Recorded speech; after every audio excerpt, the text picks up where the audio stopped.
और फिर से एक और सवाल को लेते हैं शो में। इस वक्त हमारे साथ जुड़ चुके हैं देवेंद्र बाबू। देवेंद्र जी, हाय, गुड आफ्टरनून। कहाँ से बात कर रहे हैं आप और अपना सवाल पूछिए। अभी तो हम तो गुजरात में रहता है, अभी तेलंगाना में है अभी। जी जी, सवाल हाँ। पूछिए देवेंद्र जी। मैंने कैस्ट्रोल लिया मैडम। हम्म। क्या करने का 187 मैंने लिया है। ठीक। और दूसरा इन्फोसिस का मेरे पास एवरेज 1000 का लगभग में पड़ा है 30 से 1000। हाँ 1000 का है और एवरेज। क्या बाइंग प्राइस क्या है इन्फोसिस का आपका? बाइंग प्राइस 1000 का है लगभग। 1000 का बाइंग प्राइस है, तो फिर शेयरों की average। संख्या कितनी है आपके पास? 30 30 शेयर है, ठीक है। 60। शॉर्ट टर्म या लॉन्ग टर्म के लिहाज से राय चाहते हैं आप? हाँ सर, क्या मैडम? शॉर्ट टर्म या लॉन्ग टर्म सलाह किस तरह से? लॉन्ग टर्म का ही है। लॉन्ग टर्म, इन्फोसिस तो लॉन्ग टर्म वाला है, ये कैस्ट्रोल तो शॉर्ट टर्म का ही। ठीक है ठीक है। अभी जल्दी से आपको उस पर सलाह मिल जाएगी। अभी और एवरेज कर सकते हैं, अभी तो कर रहा हूँ मैं। जी जी, ठीक है। एक ले रहा हूँ, ऐसा लेने का या नहीं है? बिल्कुल बिल्कुल बिल्कुल, अभी आपको सलाह मिल जाएगी इस पर। हरीश जी, हमारे साथ देवेंद्र जी जुड़े हुए हैं कोलकाता, गुजरात से, फिलहाल तेलंगाना में रहते हैं। और इनके पास जो शेयर्स है वो कैस्ट्रोल इंडिया के हैं, 31 की क्वांटिटी में है और 188 के भाव पर इन्होंने लिया था। आज 186 के लेवल पे कारोबार हो रहा है। फ्लैट कारोबार हम कैस्ट्रोल में होते हुए देख रहे हैं, लेकिन पिछले एक महीने की बात करें तो यहाँ पर हल्की फुल्की गिरावट रही। 6 महीने का चार्ट देखेंगे तो 10% से ज़्यादा टूटा है। इसके अलावा इन्फोसिस के इनके पास जो है 1000 की इनका बाइंग प्राइस है और 30 की क्वांटिटी में शेयर्स है। इन्फोसिस पर भी ये सलाह चाहते हैं लॉन्ग टर्म के लिहाज से। आज हमने देखा आईटी पैक पर काफ़ी दबाव है और अभी अभी अभिषेक ने भी पूरी जानकारी दी है। आप दोनों ही इन पर राय दीजिए, लॉन्ग टर्म के लिहाज से क्या करना चाहिए, इन्हें बने रहे या यहाँ से निकल जाए?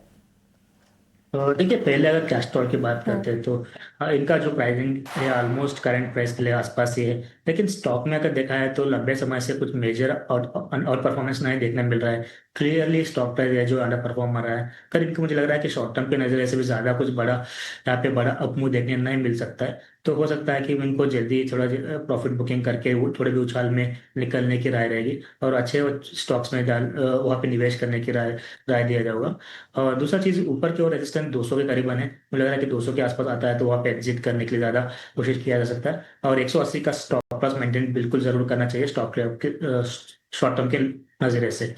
अगर इन्फोसिस की बात करते हैं, बिल्कुल जिस तरीके से अभिषेक जी ने बताया, बिल्कुल यहाँ पे मातम बचा हुआ है। स्पेशली आईटी स्टॉक में ऑलमोस्ट 4.5% का नुकसान देखने मिल रहा है आईटी इंडेक्स में। अगर वही इन्फोसिस की बात करते हैं स्पेशली, बिल्कुल वहाँ पे भी ऑलमोस्ट 5% का डाउनटेक देखने मिल रहा है आज के ट्रेडिंग सेशन में।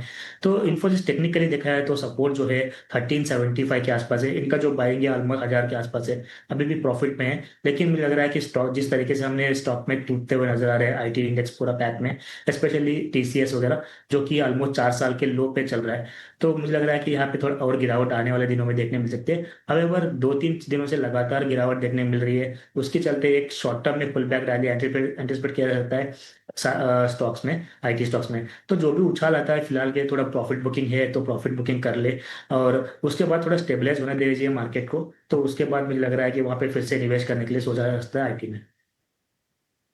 कोई भी पुल बैक आता है तो थोड़ा सा यहाँ पर आप निकल सकते हैं। और कैस्ट्रोल को लेकर भी यही सलाह होगी, एक एसएल आपको मेंटेन करना होगा और कोई भी उछाल आता है तो वहाँ से आप अपना जो भी प्रॉफिट होता है वो बुक करके निकल सकते हैं। फिलहाल फ्लैट कारोबार कर रहा है। चलिए, इसी के साथ योर स्टॉक्स को यही समाप्त करेंगे। हरीश जी, आपका बहुत बहुत शुक्रिया हमारे साथ जुड़ने के लिए, हमारे दर्शकों को गाइड करने के लिए। शुक्रिया सर।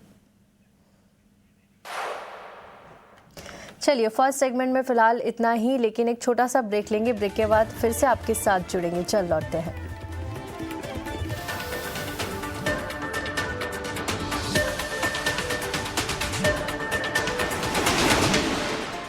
चुटकी भर